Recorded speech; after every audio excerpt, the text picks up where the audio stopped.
irmãos aqui que eu já não vejo há muito tempo. E eu vou estar fazendo uso da palavra do Senhor aqui no livro de Provérbios, no capítulo de número 30, no seu versículo de número 24 e 25. Os irmãos que tiverem a Bíblia. Provérbios, capítulo de número 30.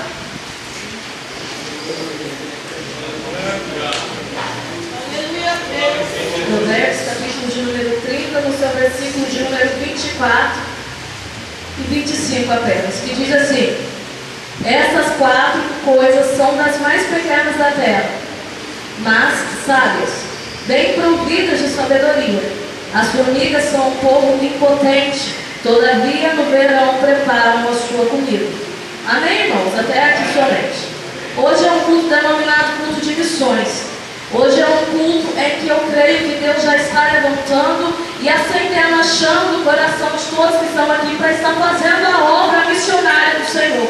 Amém? E essa palavra que Deus colocou no meu coração para eu estar trazendo para os irmãos aqui nessa noite é uma palavra bem interessante e eu creio que os irmãos vão entender, compreendê-la e fazer uso da palavra. A palavra do Senhor aqui então vai dizer sobre 4 coisas da terra que são pequenas, porém são sábias. Logo abaixo a gente vai ver que o homem que escreveu esse provérbio, que por sinal era Agur era filho de um homem chamado Jaque, que era um oráculo, era um homem que consultava a Deus para responder as perguntas do povo, as necessidades do povo ali naquela época. Agur, antes, aqui no seu versículo de número 11, vai falar como era a geração que eles estavam vivendo naquele tempo. Agur viveu um período entre o reinado do rei Salomão até o reinado do rei Ezequias. Então ele vai destacar para nós como era a geração que havia naquele tempo. Agur vai dizer que era uma geração que já não respeitava pai, que já não respeitava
lembrar dos